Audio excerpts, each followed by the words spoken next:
Please remain standing while I read the Word of God. Our sermon today will be coming from the book of Ephesians Chapter 2, verses 16 through 18. And it reads, "And that he might reconcile both to God in one body by the cross, having slain the enmity thereby, and came and preached peace to you which were afar off, and to them that were nigh. For through him we both have access by one Spirit unto the Father." Thank you. You may be seated. Ushers, you may be seated as well.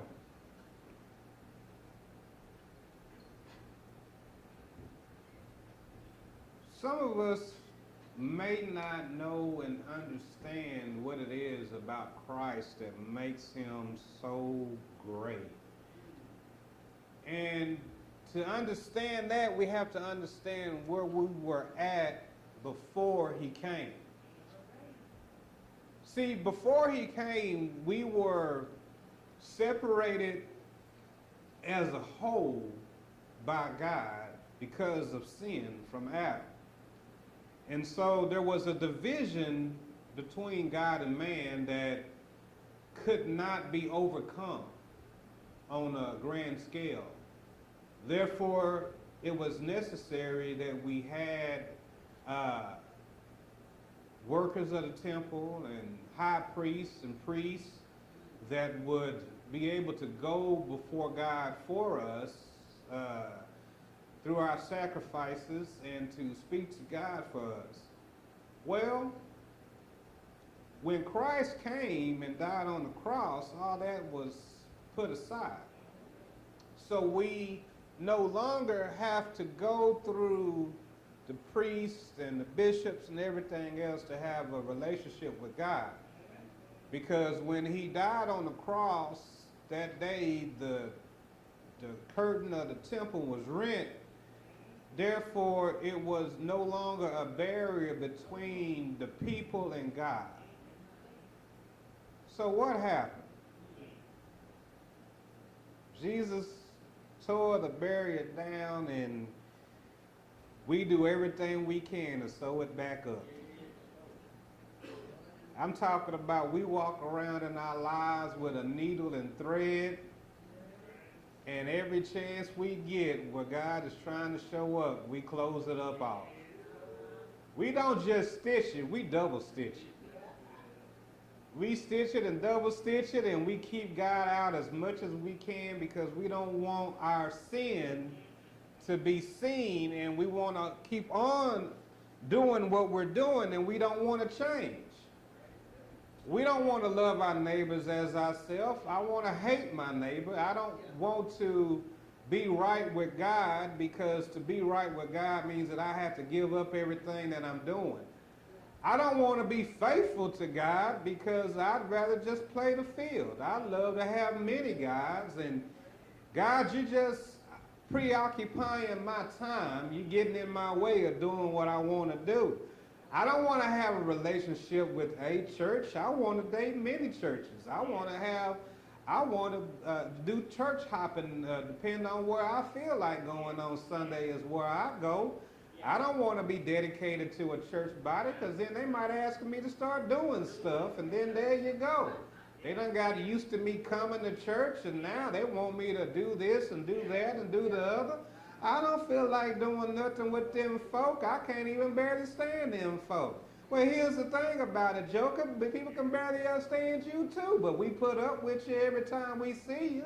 And we smile and we grin and we act like you ain't just crooked and shady, and you got a whole packet of salt in your pocket and you spread it out every time you go around. But grace and mercy comes, and we forgive you, and we smile, and we accept it every time you show up, and then we miss you when you ain't here, and then we gladly greet you when you come back. Well, ain't that like God? It's what the church is supposed to do.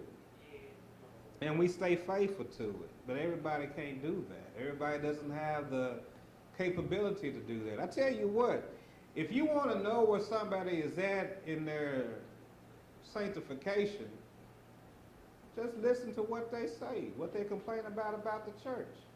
They'll tell you exactly what they don't know. They will. I mean, if somebody asks you why do they pay the pastor and they get angry about it, they ain't read their Bible. Why the pastor gotta have a suit? Well, joker, why you gotta eat? God said you can go eat. God said that the people are gonna provide for the pastor. Don't like it, don't like God. Well, that tells you ain't read that part in the Bible that speaks on that. Why? Because you don't know how to study the Bible. If you knew how to study the Bible, you'd understand what was going on. But see, that's how I know you don't study, because you got them messed up questions. You got them questions that don't make no sense. See, that's why Klan members can sit up there and talk about they're a Christian organization, but they're a hate group. That don't go together. Hate and peace don't go together. God and peace don't go together. That's why a lot of people back in history, they say, who was God listening to, the master or the slave? And I posed that to somebody who was an atheist and didn't like God, and I said, who did God hear, the master or the slave? And he said he heard the master. I said, okay. That was it. I stopped talking. Because when he said God heard the master, then he evidently either did not understand the question or did not understand God. Because if he would have understood who God was and would be able to look through history, evidently God heard the slave and not the master, because if God was on the side of the master, the slave would still be a slave. Evidently he heard the cries of the slave and brought his people out and condemned the master, because now he's suffering, having to pay for what he did, and will pay for thereafter. I mean, the Crusades were supposed to be about God, but we all know it was about money. We all know it was about ego and about expressing your will on somebody else. I know church history. I know every time it went wrong. I mean, I can see it in the Bible, and then I can see it in the textbooks. We all know where Christianity went wrong. We all can see it. We all can complain about everything that Christianity ain't. We can all be hypocrites, but guess what? We need another hypocrite to go along with the one who's speaking. So what? If you know and understand where we were at, then you'll know and understand where we can be and where God actually wanted us. See, if you read through the Old Testament like you were supposed to, you'd understand that man has a time of being in the will of God and out of the will of God. In it and out of it. Where we at as a nation right now, we're out of the will of God. God tried to get our attention. He sent a flood so that he would get our attention so we would learn to work together. But I guarantee you, the man told me the other day that as somebody was being saved from the storm, they went back for their Confederate flag while they was being saved by the people. Look, Joker, you about to die for a flag that can't save you. You can't float on it. You can't fold it up and make a flotation device. You can't eat it. You can't bathe with it. You can't do nothing with it. It's a flag. That's all it is.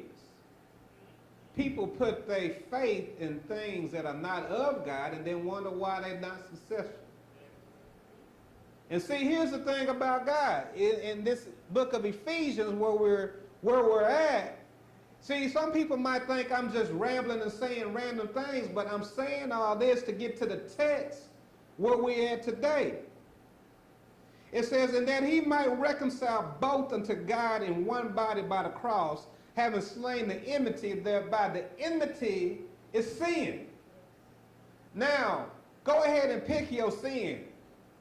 And then tell me about mine, and we can hypocritically look at each other and talk about sin all day long, but it's just about sin. If we can all sit around and discuss the problem.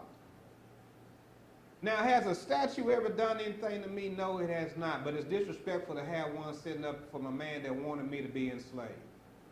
It's disrespectful. Ask a Jew why they don't erect a statue of Hitler. It's the same thing for us. So, in periods of persecution, periods of upheaval, periods of sin, periods of denying God his right to be the head of our lives. And we do it here now. I mean, we'll get into church and we will halfway listen to what the pastor has to say. We got in our minds about what we're going to do the rest of the day, when he's going to get through talking, what else I got to do. I don't really like this guy. But we all got sin that we're dealing with. What is your sin? Maybe it's alcohol. Maybe it's drugs. Maybe it's women. Maybe it's money. Maybe it's your car. Maybe it's a million things. Maybe you covered from other people. But see, God came to solve all that. Reconciliation means that you was at one time right, but now you done gone away. Now we trying to bring you back. It's a process. Reconciliation, that he might reconcile both. He meaning both Jew and Gentile might be both reconciled back to God in one body by his sacrifice, therefore solving the problem of sin. So here's the first thing we have to realize is that we have a sin problem. We have to recognize what's wrong. I mean, you driving a car, all of a sudden it stops. What you got to do? You got to get out, find out what's the problem with the vehicle, fix it, then you can go along your way. But if you never recognize what the problem is, how can you solve it? And here's the other thing about it. If you get out the car and you figure out that you got a flat, but you don't have the tools to fix a flat, guess what? You got to call somebody. See, we recognize that we have a flat in our churches, but we don't recognize that we don't have the tools to fix it enough to call on somebody who was able to fix it, because that's what he came for to begin with. Actually, he beat you to the corner. He was already there at the corner that he knew you was going to break down at and was waiting on you. See, that's God. See, man shows up when somebody calls and reacts to the problem once it has established itself. But Jesus came before the problem to solve it so that we'd already have salvation when we wanted it, when we needed it. But we don't accept the free gift that God has given us because we want to deny and embrace our sin. We deny what is God's problem to solve. We want to pull ourselves up by our own bootstraps and get it right. That's why a lot of people don't come to church, is because they figure, I'm not going to go to church until I get myself right. I'm a mess right now. I don't want to show up to church like that. Well, what happened with the relationship? Well, sometime in that person's life, the church was seen as hypocrites that once somebody entered, they would be attacked by those who were seasoned and saints for their sin, and they would be called out and ostracized and condemned. Therefore, in their minds, they have to get themselves right so that when they go, they don't get talked about. Well, they got the wrong understanding of God. Somebody then pour into them the right attitude about church, and then the church at the same time reinforced the negativity instead of the positive by doing it. By when the person came, instead of welcoming them with open arms, you welcome them with criticism and disrespect, and I remember when they used to do this, or I remember when they used to do that. And so you reaffirm what they thought in the beginning, therefore they run back out of the church, not realizing that that's where they needed to be, because they was coming to the emergency room because they was cut and they was bleeding, but the people in the emergency room was so nasty that they left the emergency room and they still bleeding. Matter of fact, they worse off than when they came, because they was already bleeding and about to die. Now they done sat there and looked at you and they almost dead now when they leave. So the church has a responsibility to be thankful for what God has done for us. To recognize that the reconciliation of both Jew and Gentile has opened up the door to everybody. so that nobody is excluded from the word of God from salvation. We have all been accepted. It's no longer like it was in the Old Testament that the Jews were a chosen people, therefore set apart and meant to be ministers to others, but they failed at doing, and they didn't do it right, and we keep doing the same thing in the New Testament because we do the same thing that they did in the Old Testament because we haven't learned from the past. Therefore, we keep making the same mistakes in the future. That's why churches keep dying, is because they don't figure out that they got to stop doing it the way it's been doing, because look at the results. God does not diminish, God increases. Therefore, if God increases and you are decreasing, guess what? Something's wrong with your relationship with God. There's definitely a relationship with God that isn't right. And here's another thing. Leadership has something to do with it, but leadership doesn't have all to do with it, because Judas is a great example. Judas walked with Jesus for 3 years. Jesus talked with him, he ate with him, he learned from him. He had the best teacher that was ever created about God in the presence of God, and he still didn't get it. Who you gonna blame? Leadership?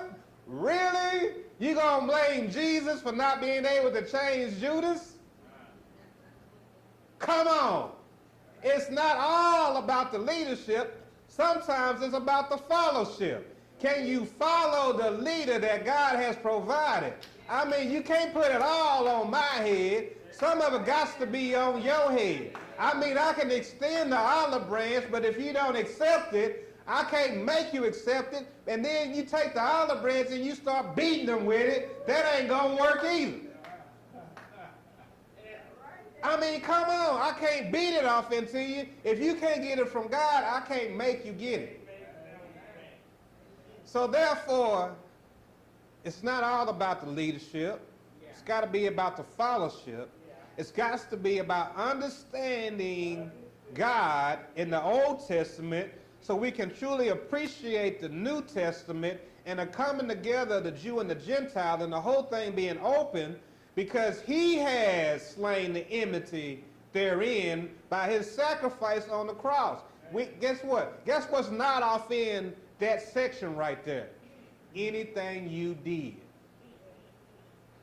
Nothing you did is in chapter 2, verse 16. Because it gives ownership in the he of the reconciliation. The he is him, Jesus Christ, God. In one body by the cross, which God went to the cross by himself. I didn't see none of y'all in the movie Passion of Christ. I didn't see any actors in the Passion of Christ on the cross with Jesus. Those spikes that went in his hand, the nails that went in his feet, they just went in one set of hands and one set of feet. Their cross was not a double seat. It didn't have your name on it. It didn't have your address. It didn't have your picture, your selfie. Nothing of you was on that cross but your sins. He paid the price. He reconciled us in one body by the cross and solved the problem of sin. Call that Superman. Superman can turn back time if you want to. We can barely set our clocks.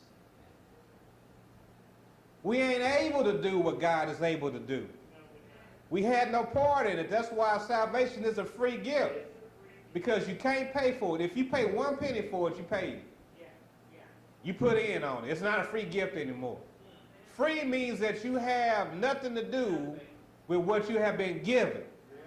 Therefore, those who have received freely should be able to give freely. Okay, here's where the rubber meets the road. We just had a natural disaster down in Houston. Let me say this, and I say this with all the humbleness in the world. If at any time in your life you can't do nothing for somebody else, right now, you ain't never gonna do nothing for nobody else. If you can't do something, if you can't give $1, if you can't give some time, which is free, if you can't do something for God right now, you ain't never. And if you at a church that ain't doing for these people in Texas right now, you got a problem. I got to say, you have no fellowship and you have no leadership. If you can't do something for these people right now, you stay in Texas. And any other time in history, if Texas can stand together, I think it would probably be the Alamo. Texans ought to be able to stand for Texas right now because Christians should be the first thing to step up. The church should be the first to stand up. Why? Because we have received a free gift of salvation, which has led to an appreciation for all that we have, understanding that nothing we have was given to us on our own. It's a gift from God. Therefore, we ought to be able to share what God has given us. Time, money. It's not yours to begin with. It's a free gift that was given to you by God. And it says in 17, and came and preached peace to you which were afar off, and to them that were not. There goes Judas right there. Judas was at every sermon. He was there when he fed them with the fish and the bread, fed the 5,000, fed 3,000, fed another couple of thousand, seen him walk on the water. He seen the man walk on water and still betrayed him. He seen all the miracles that Jesus was able to do. He saw when he raised Lazarus from the dead. He knew what he was capable of. He knew Jesus' relationship with the Father. He knew what he was capable of. He was there when you said you should have no other God before me. Come on. He still betrayed him. Was it leadership's fault? Or was it fellowship? Did he harden his heart and love that change was rattling in his pocket? Tell you what, deacon can steal money from the church all day. Pastor asks for a raise, they won't kick him out.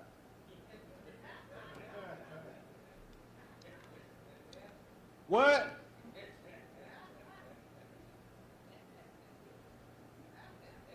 Sister Johnson been sleeping with every man off in the church. She finally make her way to the pastor. They kick him out. Every other member of the church still sitting up in there, waiting on their turn. Happy the pastor left because he was taking up his Friday.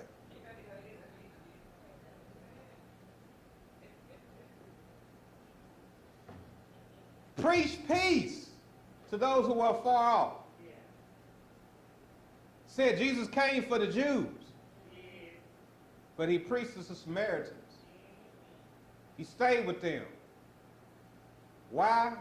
Because they needed the word of God. He said that there would come a time where you would not worship him on this mountain or the other. Time has come. He told them it was coming. But he had to send his disciples away to talk to the Samaritan woman because they was going to get in the way of him evangelizing this woman. Why? Because there was enmity between Jew and Samaritan. By the time they came back, it was all over with. We stand. We ministering to these people. They couldn't say nothing. He already did it. But he couldn't have the rest of the congregation with him. They would have messed it up.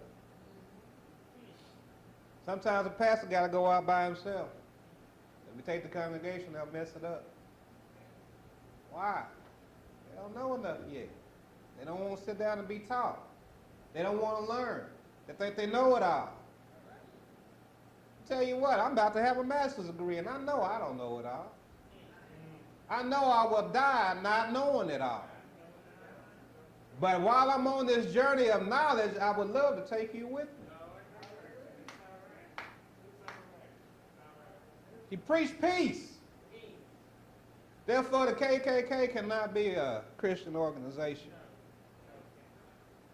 Came and preached peace to you which were far off, and to them who were not. All were preached to. Jew and Gentile. Black, white, Hispanic, or the other. I won't preach to them. I have preached to them. And look forward to preaching to them again. I don't want to be a part of a black congregation. I want to be a part of a Christian congregation. I'll show you how a man's mind works. Somebody was looking for volunteers for preachers to preach, to supply preach when other preachers was gone. I handed my name in, and the man said, well, we don't have many African American churches. I said, I didn't know I was applying for an African American church. Thought I was applying to preach. Because the color of my skin, you think I can only preach to the skin that looks like mine? I should be able to preach to anybody and everybody, and I have. I have preached before people not of my skin color at difficult times in American history. And have done it. Was it hard? Yes, it was. It was heavy on me. How did I get through it? God. I preached Jesus Christ and Him crucified. Salvation, reconciliation, and sin abolished by God. That's how you do it. Do I get angry when I see my people being crucified? Yes, I do. Yes, it hurts my heart. But I'm supposed to feel. Anytime I see my people, God's people, being done wrong, my heart's supposed to go out for them. I'm supposed to have compassion for my fellow man and everything that he does. So if my fellow man doesn't have something to eat, I feel for that man. If my fellow man doesn't have clothes on his back, I feel for that man. If his family is going through something, I'm going through it. Because it's going to bother me. I tell you, nights during the flood, I couldn't sleep. Things was weighing on my mind. I'm thinking of ways to get down to Houston and help. Well, God kept shutting doors and opening others. That's how I figured out I couldn't take my boat down there. Got told enough times, your boat takes too much water to go down there. Sit down. God kept telling me that over and over again. I kept telling God, I'm going. I'm going to find a way. I'm going to find me a boat that is sufficient to go down to Houston. God said, no, you ain't. You go look all you want. You ain't going to find a one. I got up on a Thursday morning. I'm going to go find me that boat. God said, sit down. You need to get the truck fixed. I said, well, ain't nothing but delay, Lord. I'm going. I got through talking on the phone with a guy about a boat. Woman was calling before I could even hang up, talking about come pick up your clothes. Said, I'm still going. Went down 155, went to every boat center. Couldn't find a boat.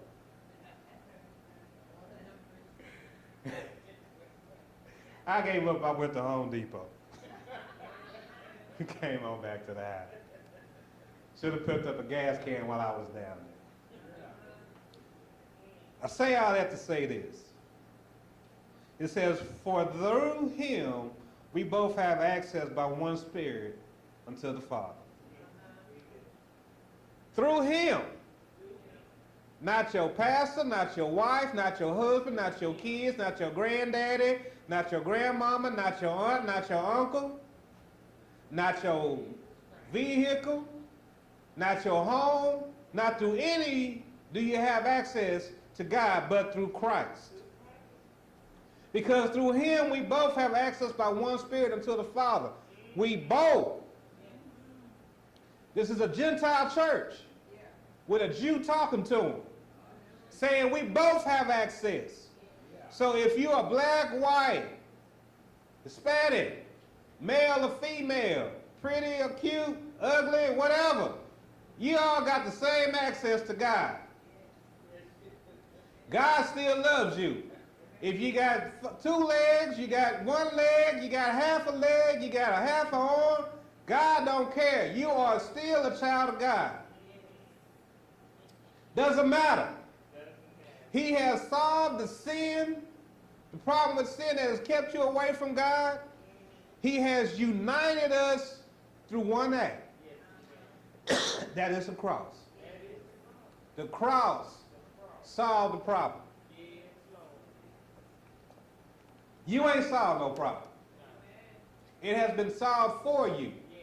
It is a gift for you to accept or deny. You accept what God has done or you deny what God has done.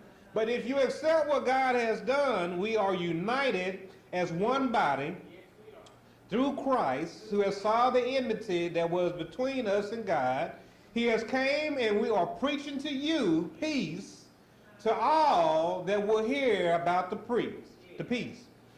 For through him we both have access by one Spirit, because to worship God we have to worship him in spirit and in truth. The truth. Not your lie, but the truth. Not your hypocrisy, but the truth. And I have to do it in love and faith to the Father.